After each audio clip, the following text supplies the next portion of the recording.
May I now invite Mr. Sanjiv Edward, President Air Cargo Forum India and CEO Cargo and Logistics GMR Group, and Mr. Kochat Narendran, President AFCOM Holdings Limited.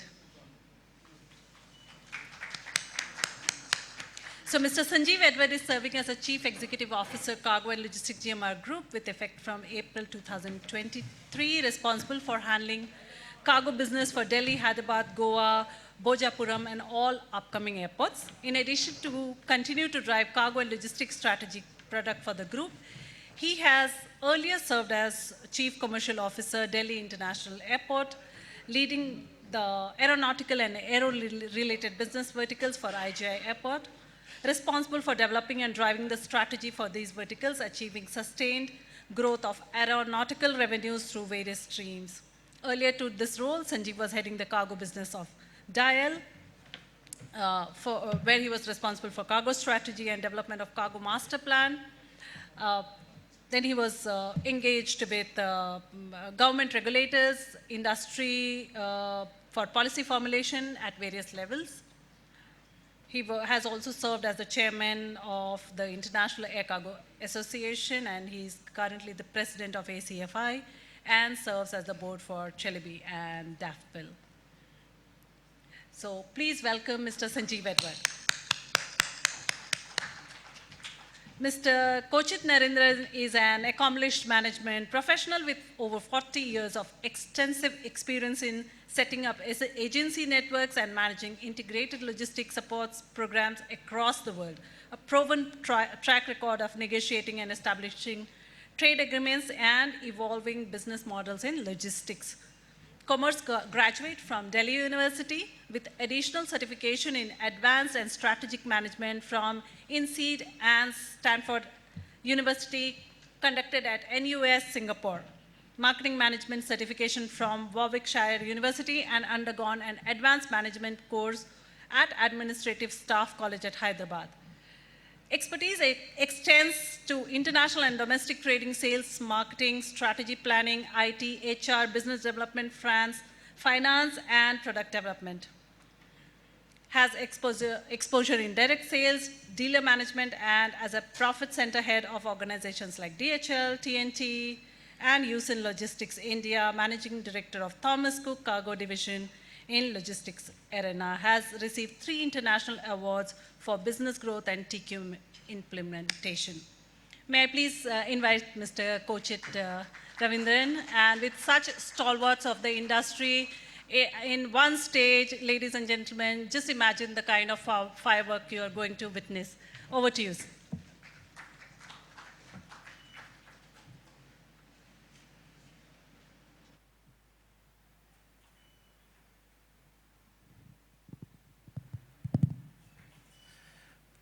Yeah, good afternoon, Kochat, and good afternoon, everyone. I think if I heard Nupam right, she was saying that, you're some fireworks or something you were talking. This is so we're not expecting any fireworks, but definitely, something very inspirational for sure. We've been having the initial session, and we've seen, one of the discussions is, there is a lack of, freighter capacity in the country. And, of course, whenever you get airline connectivity into a country, there are a lot of things it does. Of course, it's boosting international trade because, air transport is that very vital, crucial link into that. Also, of course, it drives economic efficiency across, and more pervasive. It's also driving, improving your supply chain efficiency and things like that. But, more coming to you, maybe just a quick, we had a very elaborate introduction, but more for the audience to know us, and then I'll get into my mainstream, a few things to know better, the reason behind AFCON, what really prompted you to start this airline. But just a few quick words of introduction, Kochat, and then I will get into the main questions. Yeah. About myself? Yes. Okay. First of all, good afternoon, and I'm really honored and privileged to be here, and this is my first ACFI participation, and I'm honored to be here for that. Thank you very much for that. And before I start anything, let me say that the subject of today's subject of Southern Gateways is what we'll be discussing in our questionnaire, or fireworks, so-called fireworks, going to happen in the next few minutes. To give you a little background of myself, I think I have around 40 years of experience in the logistic industry. And I wouldn't say logistic industry per se.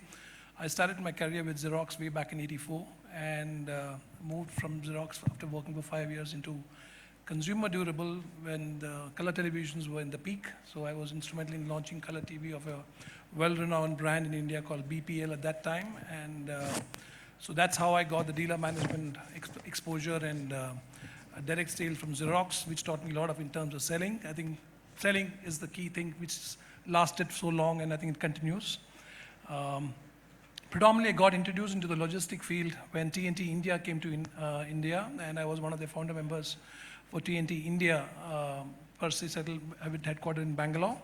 So we launched the organization in India and built up the organization. And I think like any competitor, I think DHL was pretty quick enough to take me that my shorter tenure was with TNT for 2 years, and DHL took me from there, and it was the longest stint I had with DHL for around 14 years, both in India and short stint abroad.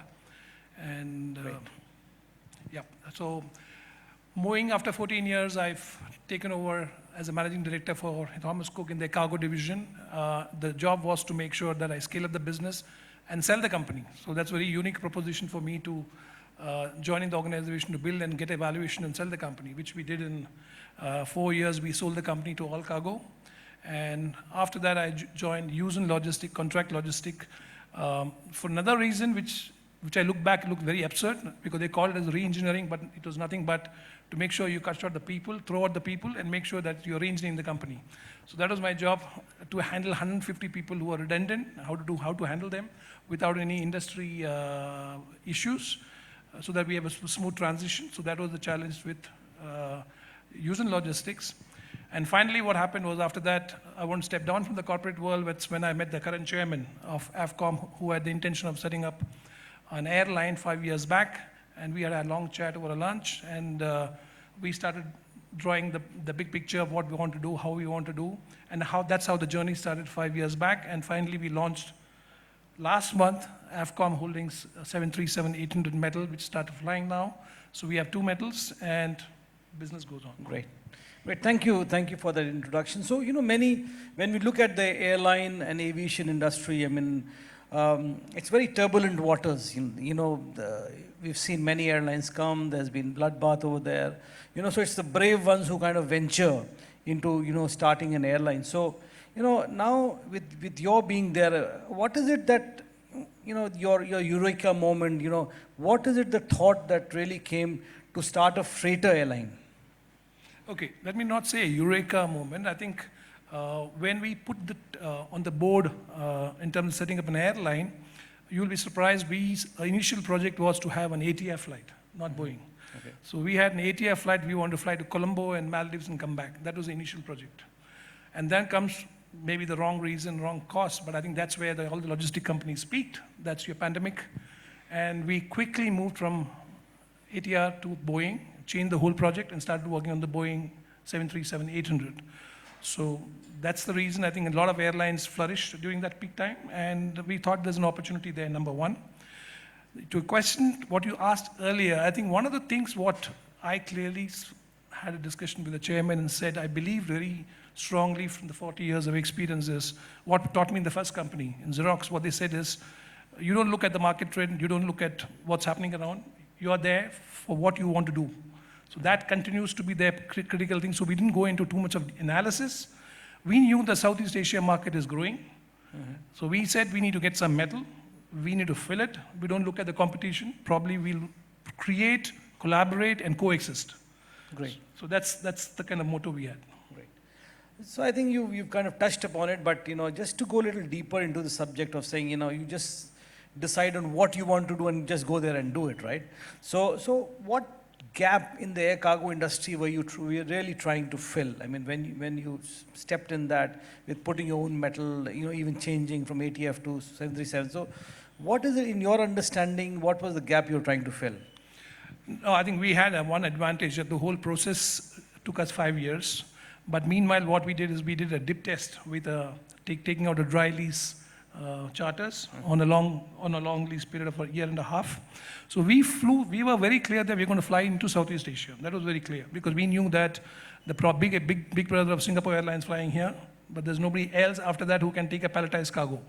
So that's an opportunity we saw. So we started flying into Singapore through the dry lease charter aircraft for 1.5 years. And that gave us a very clear picture that there's a huge opportunity in the Southeast Asia market, and especially Australasia market, which we can get in connection with the interline agreements. So that remained one of the key objectives. And as we moved on, by the time we got our metal, I think I wouldn't say there's a change. We'll continue to fly to Singapore. But I think a lot of other things like collaboration, coexistence has started now. So a lot of international airlines are talking to us. We are trying to work along with them, seeing how we can be a feeder vessel to them, aircraft to them, and move into their hub and connect from there. Yeah. So, I mean, not to put you in a spot, but, yes, connecting Southeast Asia is great, but even in India, we have a dearth of freighter capacity. What is your plan at some stage to probably, address the need here as well? Indian market. Yes. Domestic is there in our big picture, but right now we have only 2 aircrafts, and we have enough proposals around us, so that 2 metals are fully done with it. Sure. And our plan is to get another 3 by April, so we'll have a fleet of 5 737-800. So yes, at that time we'll be looking at for the e-commerce part of it. A lot of people have approached to touch key metros, especially in the scheduled time of the midnight, flying around, coming back, touching 4 cities, and back into the base. So we are in touch with them. But there is a lot of talk, and especially of getting connectivity into tier 2 and 3. And I know, it does need to make economic sense for an airline to kind of get into those spaces. But yes, there is a need, and probably the first session that we had on the trade imbalance, if somehow we can address that, we can get two-way freight. Then obviously there is a lot of cargo sitting in the tier 2 and 3, which needs an uplift capacity. So if you have a plan for AFCOM to kind of fill in that space, it'll be great. So just switching a little bit, you've been over there for a while now, not too long, but yes, just about the right time. So tell us a bit, what's been the biggest success for AFCOM, if you were to say, some things that you can be really proud of and saying that, look, this has really gone as per plan, and I think it worked well. I think I'll put in 2 or maybe 3 key elements which was a success for us. One, I think I took the risk saying that I'm not from the aviation industry. I'm from logistics supply chain for the last 40 years. So in blessing in disguise, I didn't know too much about aviation. So I came into the picture saying that, okay, I need to make sure I need to fill the aircraft, fly the aircraft. My team has to do that. Only the direction we have to give is which market, how, and when. So to that extent, life made very easy because I didn't have to get into too many technical details. And secondly, we took people from non-aviation background. So it was more confusion. There's nobody from aviation. So the only trend was people knew the customers, our customers are freight forwarders. So we all knew who are the forwarders, we knew who are the people who will give us the business, and we didn't know the aviation business, but we had to go and sell. So I think that selling was a very critical component in the last 2 years when we flew the charter aircrafts. So that gave us a confidence that we can fill the metal, and that gave a confidence to the chairman saying that, okay, if he gets 2 metals, the 2 metals can be in the air. Sure. So that's something good experience I had, number 1. Number 2, as an MSME, as an organization, we went to an IPO in August 2024, and I think I'm happy to say that with being an MSME, and today our market cap is 3,000 crores, and I think the share is around 1,000 today. So doing pretty well. Touch wood, I hope continues. Great. So what are your goals for future in terms of more on the capacity side of it, because our people would be more interested to see, we're talking of southern gateways, giving a boost to South India. How can really AFCOM play that very important role? From capacity perspective, we are initially will be focusing from southern perspective, southern states. So we are in touch with all our partners here from Bangalore, Hyderabad, Cochin, and of course we are based in Chennai, so we fly from Chennai. So idea is to make sure that we cater to the southern India and see how best we can explore the market from that perspective. And on the long-term perspective, once in the next financial year, I would say, when I say next financial year, around saying 27, we intend to have a wide-body aircraft, which can connect from Southeast Asia to probably what we're thinking now, may change, is connecting Japan and Chicago. Okay. So that's our plan, and based on that, we'll keep increasing our fleet. Sure. I mean, more from an ACFI perspective, ACFI is basically looking at collaboration among the players in the supply chain. So obviously, you are, as an airline, you work very closely with airports, so to say.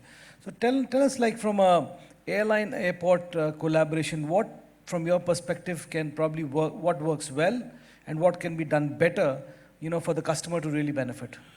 Three things, I think, again, from that perspective. I think airline should have a collaboration with the prospective airports where they're flying with for a business proposal. That's a must, definitely a must, because that's only give the viability of getting in a long-term relationship. I think what support it requires from there is predominantly the infrastructure in terms of technology and the slot timings for the schedule, because depending on the product you're looking at, maybe if you're looking at e-commerce, I think one of the key components will be the schedule of the flight timings is important. And thirdly, the integration of the transportation management system, because I think that's very critical for making sure the goods move and are delivered to the surrounding areas of the particular area where we are working, and Sure. that's very important. I think there are three things I'm looking at. Great, great. I'll just ask one more question, and then probably I'll open it up for a few questions from the audience, if that's okay with you. So e-commerce, I mean, it'll basically be around 6% or 6.6% of the overall global merchandise trade, and cross-border e-commerce is growing in a big way. I mean, how do you think, like, you fill in that space of really, driving that growth? India is doing something. The Ministry of Commerce has come up with a scheme. They're doing, Expo ECH, export promotion hubs, just for e-commerce. So where do you think, I mean, do you have on your plans something very specific to drive, support e-commerce growth? As of now, let's be honest, we have not worked out any plan per se, but I think we have kept our ideas open to discuss with any customer. So I think last few months we have been meeting customers, and based on that, we'll be building it up. As of now, there's no concrete plan as of now. No. Great. Appreciate your honesty on that. So we'll just open it for a few questions for Mr. Kochat. AFCOM, as you know, I mean, they've come in with 2 aircraft. They want to add more fleet. But what exactly are they doing in terms of any questions that you may have or ideas you want to suggest, things that can help them serve the Indian industry better? Any questions from anyone?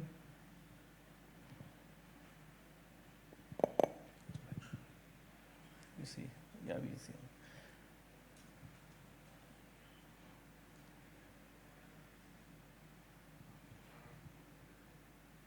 You can switch on the mic, please, I think.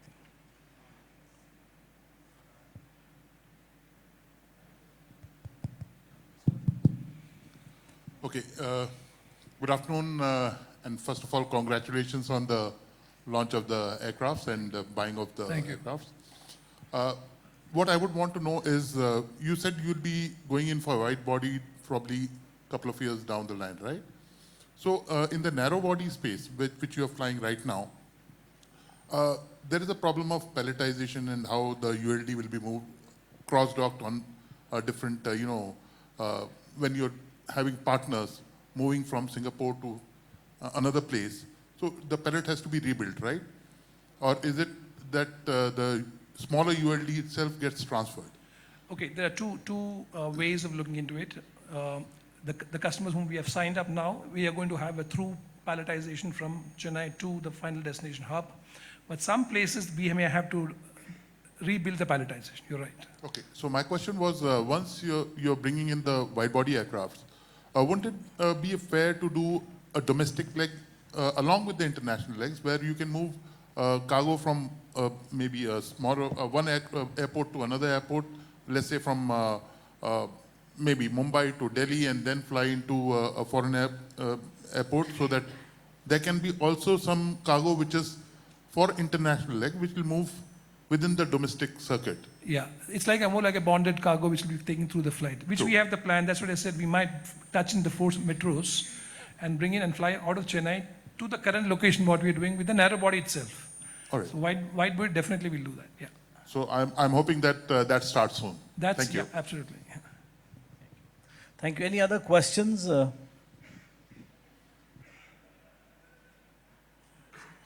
Okay, good.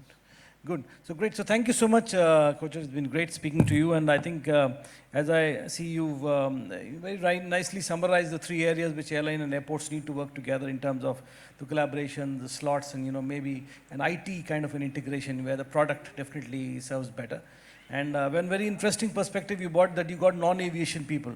So that, maybe the aviation people are bringing some baggage with them. First of all, my apology. I have nothing against aviation. I only tried out something new. It could have worked because this continued during my express days when I was in 20 odd years. I was in express. So I was pretty adamant that I don't take people from express. I took people from the non-express background to teach them and build the business of the thing. Because people come with little baggage when they know the business too much.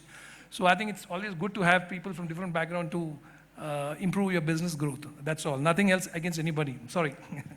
So we are in the cargo business. I mean, we carry a lot of baggage with us, Great. But thank you so much. And thank you. You've been a great audience. Let's give Mr. Kochat a big hand. Thank you very much. I told you there would be fireworks, and just see 3 more aircrafts coming to Indian skies, isn't it? So congratulations once again, Kochat, and thank you for an exciting session. May I please call upon our ex-president of ACFI, Mr. Cyrus Kadgara, to felicitate the participants, please.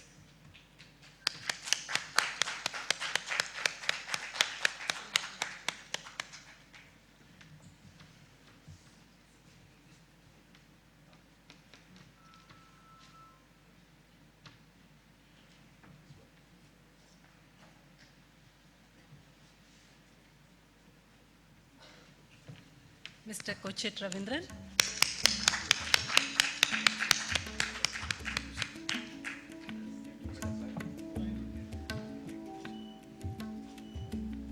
Mr. Sanjiv Edward.